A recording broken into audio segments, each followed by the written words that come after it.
ಹೂತಿತ್ತ ಶವದ ಪ್ರಕರಣಗಳಿಗೆ ಸಂಬಂಧಪಟ್ಟಂತೆ ಸಾಕಷ್ಟು ಸತ್ಯಗಳು ಹೊರಬರ್ತಾ ಇದೆ. ಅಲ್ಲಿ ದಾಖಲೆಗಳಲ್ಲಿ ಏನಿದೆ ಅನ್ನುವಂಥದ್ದು ಸತ್ಯ ಹೊರಬರ್ತಾ ಇದೆ. ಜೊತೆಗೆ ಈತ ಇನ್ನೂ ಏನೆಲ್ಲ ಮಾಡ್ತಾ ಇದ್ದ, ನಾನು ಅವತ್ತ ಹೇಳ್ತಾ ಇದ್ದೆ, ಈತ ಹೇಳ್ತಾ ಇರುವಂತದ್ದು ಅರ್ಧ ಸತ್ಯವೂ ಇರಬಹುದು. ಅಂದ್ರೆ ತನಗೆ ಗೊತ್ತಿರುವ ವಿಚಾರ ಅಥವಾ ತನ್ನ ಅಸ್ತಿತ್ವದ ಕುರಿತಾಗಿ ತಾನು ಮಾಡ್ತಾ ಇದ್ದ ಕೆಲಸದ ಕುರಿತಾಗಿ ಕೇವಲ ಅರ್ಧ ಸತ್ಯವನ್ನು ಹೇಳಿದಾಗ ಅದು ಸಾಕಷ್ಟು ಅನುಮಾನಗಳನ್ನ ಮೂಡಿಸುತ್ತೆ. That is enough. ಇನ್ನೊಬ್ಬರ ಮೇಲೆ ಬಹಳ ದೊಡ್ಡ ಆರೋಪವನ್ನು ಮಾಡಬೇಕು. ಆದ್ರೆ ಪೂರ್ಣ ಸತ್ಯ ನಾವು ನೋಡ್ತಾ ಇರುವಾಗ ಅದು ಬೇರೆ ರೂಪವನ್ನು ಪಡ್ಕೊಳ್ಳುತ್ತೆ. ಇಲ್ಲ, ಧರ್ಮಸ್ಥಳದಲ್ಲಿ ಶವ ಹೂತಿತ್ತ ಕೇಸ್ಗೆ ಬಿಗ್ ಟ್ವಿಸ್ಟ್. ಗ್ರಾಮ ಪಂಚಾಯಿತಿಯಲ್ಲಿ ಸಾವಿರಾರು ಸಾವಿನ ಲೆಕ್ಕ ಇದೆ. ರಿಪಬ್ಲಿಕ್ ಕನ್ನಡದಲ್ಲಿ ಇದೆಲ್ಲದರ ಡೀಟೇಲ್ಸ್. ಅತಿ ದೊಡ್ಡ ಸ್ಫೋಟಕ ಸುದ್ದಿ.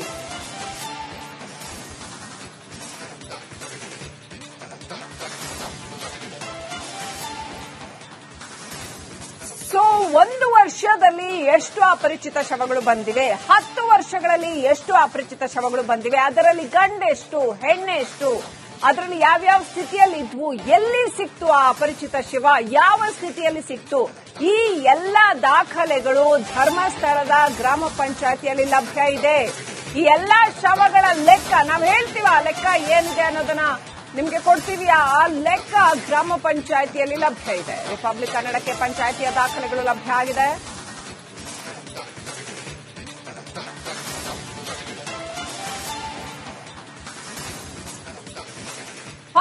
ವರ್ಷಗಳಲ್ಲಿ ಧರ್ಮಸ್ಥಳದಲ್ಲಿ 447 ಅಸಹಜ ಸಾವಿನ ಪ್ರಕರಣಗಳು ದಾಖಲಾಗಿದೆ. 447 ಅಸಹಜ ಸಾವು ದಾಖಲಾಗಿದೆ ಧರ್ಮಸ್ಥಳದಲ್ಲಿ. ಪೊಲೀಸರು ದಾಖಲು ಮಾಡಿರ್ತಕ್ಕಂಥದ್ದು. ಅಂದ್ರೆ ಅಷ್ಟು ಸಂಖ್ಯೆಯಲ್ಲಿ ಅಲ್ಲಿ ಸಾವುಗಳು ಸಂಭವಿಸುತ್ತೆ. ಲಕ್ಷಾಂತರ ಜನ ಬರುವಂತಹ ಒಂದು ಜಾಗ. 2001ರಿಂದ 2012ರವರೆಗೆ ವಾರ್ಷಿಕವಾಗಿ ನಾವು ನೋಡಿದ್ರೆ 45 ಅಸಹಜ ಸಾವುಗಳು. ಆ ದಾಖಲೆಗಳು, ಗ್ರಾಮ ಪಂಚಾಯತಿಯ ದಾಖಲೆಗಳನ್ನ ನೀವೀಗ ನಮ್ಮ ಸ್ಕ್ರೀನ್ ಮೇಲೆ ನೋಡ್ತಾ ಇದ್ದೀರಾ. ಗ್ರಾಮ ಪಂಚಾಯತಿನಲ್ಲಿ ಯಾವ ಕಾರಣ, ಎಲ್ಲಿ ಸಿಕ್ತು, ಯಾವ ಡೇಟ್ಗೆ ಸಿಕ್ತು ಅಪರಿಚಿತ ಶವ, ಅದೆಲ್ಲ ಡೀಟೇಲ್ಸ್ ಲಭ್ಯ ಇದೆ. ರೈಟ್, ಇನ್ನಷ್ಟು ಅಪ್ಡೇಟ್ ಪಡ್ಕೊಳ್ಳೋಣ. ನಮ್ಮ ಪ್ರತಿನಿಧಿ ಮಾರುತಿ ಲೈವ್ ಕನೆಕ್ಟ್ ಆಗಿದ್ದಾರೆ. ಮಾರುತಿ, ಗ್ರಾಮ ಪಂಚಾಯತಿಯ ದಾಖಲೆಗಳನ್ನ ನೋಡಿದಾಗ ಮೇಲ್ನೋಟಕ್ಕೆ ಯಾವೆಲ್ಲ ಅಂಶಗಳನ್ನ ಹೇಳ್ಬಹುದು? ಎಷ್ಟು ಸಹಜ ಸಾವು, ಎಷ್ಟು ಅಸಹಜ ಸಾವು, ಪುರುಷರದ್ದೆಷ್ಟು, ಮಹಿಳೆಯರದ್ದೆಷ್ಟು, ಅಪರಿಚಿತ ಶವಗಳು ಹೇಗೆಲ್ಲ ಬರ್ತಾ ಇದ್ವಾ? ಅಂದ್ರೆ ನದಿಯಲ್ಲಿ ತೇಲಿ ಬರ್ತಾ ಇದ್ವಾ ಅಥವಾ ಯಾರೋ ಸೂಸೈಡ್ ಮಾಡ್ಕೊಂಡಿದ್ದ? ಯಾವೆಲ್ಲ ರೀತಿಯಲ್ಲಿ ಅಪರಿಚಿತ ಶವಗಳು ಸಿಗ್ತಾ ಇದ್ವು? ಮಹಿಳೆಯರ ಶವಗಳು ಕೂಡ ಸಿಗ್ತಾ ಇತ್ತಾ? ಯಾವೆಲ್ಲ ವಯಸ್ಸಿನ ಶವಗಳು ಸಿಕ್ಕಿರುವಂತದ್ದು? ಸುಮ್ಮನೆ ಒಂದ್ಸರಿ ಆ ದಾಖಲೆಗಳನ್ನ ಗ್ಲಾನ್ಸ್ ಮಾಡಿದ್ರೆ ಏನೆಲ್ಲ ಮಾಹಿತಿಗಳು ಸಿಗತ್ತೆ ಮಾರುತಿ?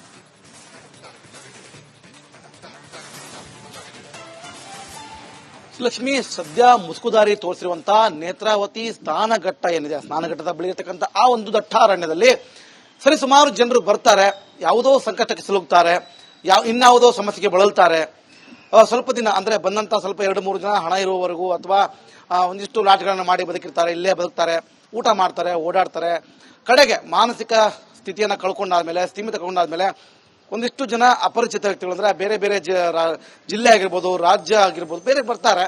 ಅದಾದ ಬಳಿಕ ದಟ್ಟಾರಣ್ಯ ಅಂತ ಏನು ಹೇಳಲಾಗ್ತದೆ ಅಲ್ಲಿ ಹೋಗ್ತಾರೆ. ಅಲ್ಲಿ ನೇಣಿಗೆ ಶರಣಾಗಿರುವಂತ ವ್ಯವಸ್ಥೆ ಆಗಿರ್ಬೋದು, ವಿಷ ಕುಡಿದಿರುವಂತಹ ಸಮಸ್ಯೆ ಆಗಿರ್ಬೋದು, ಇನ್ಯಾವುದೋ ಗಲಾಟೆ ಮಾಡಿಕೊಂಡು ಲವ್ವರ್ಸ್ ಕೂಡ ಸಮಸ್ಯೆ ಆದಾಗ ಜೊತೆಗೇನೆ ಕಟ್ಕೊಂಡು ನದಿಗೆ ಹಾರಿರುವಂತದ್ದು ಸಾಕಷ್ಟು ಪ್ರಕರಣಗಳನ್ನ ಸ್ಥಳೀಯರು ತಿಳಿಸಿರುವಂತದ್ದು. ಅಂದ್ರೆ ಈ ರೀತಿ ಆಗಿತ್ತು, ನಾವೇ ಹೋಗಿ ಕಾಪಾಡಿದ್ದೇವೆ ಒಂದಿಷ್ಟು ಜನನ ನದಿಗೆ ಹಾರಿದವ್ರನ್ನ. ಯಾಕಂದ್ರೆ ಫೋರ್ಸಿಬಲಿ ಹರಿಯುವಂತ ನದಿ ಇದಾಗಿದೆ ನೇತ್ರಾವತಿ. ಹೀಗಾಗಿ ಸಾಕಷ್ಟು ಜನ ಈ ರೀತಿ ಸಾವನ್ನ ಅಸಹಜವಾಗಿ ಸತ್ತಿರುವಂತದ್ದು. ಅಂತವರ ಮಾಹಿತಿಯನ್ನ ನಾವು ಎಲ್ಲವನ್ನ ತೆಗೆದುಕೊಂಡಿದ್ದೇವೆ. ಅವುಗಳನ್ನ UDR ಕೂಡ ಮಾಡಲಾಗಿದೆ.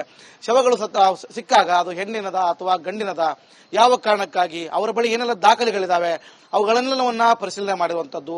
ಇನ್ನು ಇಲ್ಲಿ ಏನೇ ಆದ್ರೂ ಕೂಡ ಅದರ ಸಂಪೂರ್ಣ ಜವಾಬ್ದಾರಿಯನ್ನ ಇಲ್ಲಿಯ ಸ್ಥಳೀಯ ಗ್ರಾಮ ಪಂಚಾಯತಿ ಪಡಿಬೇಕಾಗುತ್ತೆ. ಅದು ಖರ್ಚಾಗಿರ್ಬೋದು, ವ್ಯವಸ್ಥೆಗಳಾಗಿರ್ಬೋದು, ಮಾಡುವ ಕಾರ್ಮಿಕರ ಕೂಲಿಯನ್ನ ಕೂಡ ಧರ್ಮಸ್ಥಳದ ಈ ಒಂದು ಪಂಚಾಯತ್ ಬಳಸಬೇಕಾಗಿರುತ್ತೆ. ಹೀಗಾಗಿ ಸುಮಾರು 15 ವರ್ಷಗಳಿಂದ ಏನು ಅಧ್ಯಕ್ಷರಾಗಿ ಅಥವಾ ಉಪಾಧ್ಯಕ್ಷರಾಗಿ ಕೆಲಸ ಮಾಡ್ಕೊಂತ ಬಂದಿದ್ದಾರೆ, ಅವರ ಜೊತೆ ನಾನು ಸಾಕಷ್ಟು ಮಾತನಾಡಿದೆ. ಇಬ್ಬರ ಜೊತೆಗೂ ಮಾತನಾಡಿದೆ. ಒಂದು ಕಡೆಗೆ ಕೇಶವ್ ಅವರ ಜೊತೆಗೆ, ಮತ್ತೊಂದು ಕಡೆ ಶ್ರೀನಿವಾಸ್ ಅವರ ಜೊತೆಗೆ. ಹಾಲಿ ಉಪಾಧ್ಯಕ್ಷ ಶ್ರೀನಿವಾಸ್ ಕೂಡ ಒಂದಿಷ್ಟು ಅಂಶಗಳನ್ನ ಹೊರಗಡೆ ತಂದಿರುವಂತದ್ದು. ಅಂದ್ರೆ ಯಾರು ಯಾವಾಗ ತೀರು ಹೋದ್ರು, ಅವರು ಗಂಡ ಹೆಣ್ಣ, ಯಾವ ಊರು, ಯಾವ ಜಿಲ್ಲೆ, ಈ ತರದ ಮಾಹಿತಿಗಳನ್ನ ಕಲೆ ಹಾಕಲಿಕ್ಕೆ ಮುಂದಾಗಿದ್ವಿ. ಒಂದು 400ಕ್ಕೂ ಅಧಿಕ ಜನರು ಈ 10 ವರ್ಷದಲ್ಲಿ ತೀರಿ ಹೋದಂತದ್ದು. ಅವರ UDR ಅನ್ನ ದಾಖಲಿಸಬೇಕು. ಒಂದಿಷ್ಟು ಜನರ ಪ್ರೂಫ್ಗಳು ಸಿಕ್ಕಾಗ ಅವರ ಮನೆಗೆ ವಿಷಯ ತಿಳಿಸುವಂತದ್ದಾಗಿರುವಂತದ್ದು. ಇಲ್ಲಿದ್ದ ಅವರ ಶವಗಳನ್ನ ರವಾನೆ ಕೂಡ ಮಾಡಿದ್ದೇವೆ. ಇನ್ನು ಉಳಿದ ಜನರ ಪರಿಸ್ಥಿತಿ ಸಿಕ್ಕದೇ ಇದ್ದಾಗ ನಮ್ಮ ಗ್ರಾಮದಲ್ಲಿ ಶವಗಳನ್ನ ನಾವು ಸುಡುತ್ತೇವೆ, ಒಗೆಯೋದಿಲ್ಲ, ಈ ರೀತಿಯ ಕಾರಣಕ್ಕಾಗಿಯೇ ನಾವು ಆ ಶವಗಳನ್ನ ಹೂತಿಟ್ಟಿದ್ದೇವೆ ಅಂತ ಹೇಳಿರುವಂತದ್ದು. ಸದ್ಯಕ್ಕೆ ಇದೆಲ್ಲವೂ ಷಡ್ಯಂತ್ರ. ಕ್ಷೇತ್ರದ ಮೇಲೆ ಅಗೌರವ ಬರಬೇಕು. ಈ ಕ್ಷೇತ್ರ ಸರ್ಕಾರಿ ಅಂದ್ರೆ ಈ ಒಂದಿಷ್ಟು ಸರ್ಕಾರದ ಜಾಗಗಳನ್ನು ತಗೊಳ್ತಾರೆ, ಅದಕ್ಕೆ ಸೇರ್ಪಡೆ ಆಗಬೇಕು, ಮುಜರಾಯಿ ಇಲಾಖೆಗೆ ಸೇರ್ಪಡೆ ಆಗಬೇಕು ಅನ್ನೋ ಷಡ್ಯಂತ್ರಗಳನ್ನು ಮಾಡ್ತಾ ಇದ್ದಾರೆ ಅಂತ ಹೇಳಿ ಪ್ರಮುಖವಾಗಿ ಆರೋಪವನ್ನ ಇದೇ ಗ್ರಾಮ ಪಂಚಾಯತಿಯ ಸದಸ್ಯರಾಗಿರ್ಬೋದು ಅಥವಾ ಅಧ್ಯಕ್ಷರಾಗಿರೋ ಮಾಡಿರುವಂತದ್ದು. ಪ್ರಮುಖವಾಗಿ ಗಮನಿಸುವ ಅಂಶ ಏನು ಅಂತಂದ್ರೆ ಶ್ರೀಲಕ್ಷ್ಮಿ, ಇಲ್ಲಿ ಬಂದಾದ ಮೇಲೆ ಸಹಜವಾಗ ಅಥವಾ ಅಸಹಜ ಸಾವುಗಳಾಗ್ತವೆ.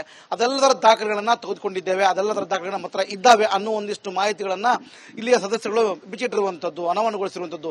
ಇಷ್ಟೆಲ್ಲ ಆದರೂ ಕೂಡ ಯಾರು ಕೂಡ ಎದೆಗುಂದದೆ ಇಂದಿಗೂ ಅವರೆಲ್ಲರೂ ಕೂಡ ಕಾನ್ಫಿಡೆಂಟಲ್ ಆಗಿ ಇರುವಂತದ್ದು. ಒಂದನೇ ಶವಗಳನ್ನ ಇರುವ ಜಾಗವನ್ನ ತೋರಿಸ್ತೇನೆ ಅಂತ ಮುಸುಕುದಾರಿ ಹೇಳಿದ ಮೊದಲೇ ಈ ಒಂದು ಗ್ರಾಮ ಪಂಚಾಯತ್ ಸದಸ್ಯರು ಹೇಳ್ತಾರೆ ಅಲ್ಲಿ ಶವಗಳಿದ್ದಾವೆ, ಹುಡುಕ ಸಿಕ್ಕೇ ಸಿಗುತ್ತೆ ಕಳಬರಿ ಅನ್ನೋ ಮಾತನ್ನ ಹೇಳಿದ್ರು Srilakshmi. Right, thank you Maruti. Details ಧರ್ಮಸ್ಥಳದಲ್ಲಿ ಹೂತಿಟ್ಟ ಶವದ ಪ್ರಕರಣಗಳಿಗೆ ಸಂಬಂಧಪಟ್ಟಂತೆ ಸಾಕಷ್ಟು ಸತ್ಯಗಳು ಹೊರಬರ್ತಾ ಇದೆ. ಅಲ್ಲಿ ದಾಖಲೆಗಳಲ್ಲಿ ಏನಿದೆ ಅನ್ನುವಂಥದ್ದು ಸತ್ಯ ಹೊರಬರ್ತಾ ಇದೆ. ಜೊತೆಗೆ ಈತ ಇನ್ನೂ ಏನೆಲ್ಲ ಮಾಡ್ತಾ ಇದ್ದ, ನಾನು ಅವತ್ತೇ ಹೇಳ್ತಾ ಇದ್ದೆ, ಈತ ಹೇಳ್ತಾ ಇರುವಂತದ್ದು ಅರ್ಧ ಸತ್ಯವೂ ಇರಬಹುದು. ಅಂದ್ರೆ ತನಗೆ ಗೊತ್ತಿರುವ ವಿಚಾರ ಅಥವಾ ತನ್ನ ಅಸ್ತಿತ್ವದ ಕುರಿತಾಗಿ ತಾನು ಮಾಡ್ತಾ ಇದ್ದ ಕೆಲಸದ ಕುರಿತಾಗಿ ಕೇವಲ ಅರ್ಧ ಸತ್ಯವನ್ನು ಹೇಳಿದಾಗ ಅದು ಸಾಕಷ್ಟು ಅನುಮಾನಗಳನ್ನ ಮೂಡಿಸುತ್ತೆ. That is enough. ಇನ್ನೊಬ್ಬರ ಮೇಲೆ ಬಹಳ ದೊಡ್ಡ ಆರೋಪವನ್ನು ಮಾಡಬೇಕು. ಆದ್ರೆ ಪೂರ್ಣ ಸತ್ಯ ನಾವು ನೋಡ್ತಾ ಇರುವಾಗ ಅದು ಬೇರೆ ರೂಪವನ್ನು ಪಡ್ಕೊಳ್ಳುತ್ತೆ. ಇಲ್ಲ, ಧರ್ಮಸ್ಥಳದಲ್ಲಿ ಶವ ಹೂತಿಟ್ಟ ಕೇಸ್ಗೆ ಬಿಗ್ ಟ್ವಿಸ್ಟ್. ಗ್ರಾಮ ಪಂಚಾಯಿತಿಯಲ್ಲಿ ಸಾವಿರಾರು ಸಾವಿನ ಲೆಕ್ಕ ಇದೆ. ರಿಪಬ್ಲಿಕ್ ಕನ್ನಡದಲ್ಲಿ ಇದೆಲ್ಲದರ ಡೀಟೇಲ್ಸ್. ಅತಿ ದೊಡ್ಡ ಸ್ಫೋಟಕ ಸುದ್ದಿ.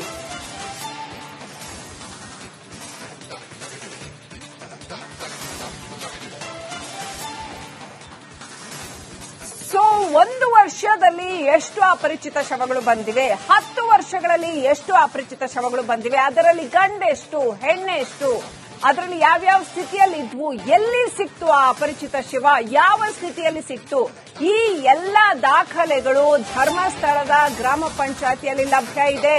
ಈ ಎಲ್ಲಾ ಶವಗಳ ಲೆಕ್ಕ ನಾವು ಹೇಳ್ತೀವ, ಆ ಲೆಕ್ಕ ಏನಿದೆ ಅನ್ನೋದನ್ನ ನಿಮಗೆ ಕೊಡ್ತೀವಿ. ಆ ಲೆಕ್ಕ ಗ್ರಾಮ ಪಂಚಾಯಿತಿಯಲ್ಲಿ ಲಭ್ಯ ಇದೆ. ರಿಪಬ್ಲಿಕ್ ಕನ್ನಡಕ್ಕೆ ಪಂಚಾಯಿತಿಯ ದಾಖಲೆಗಳು ಲಭ್ಯ ಆಗಿದೆ.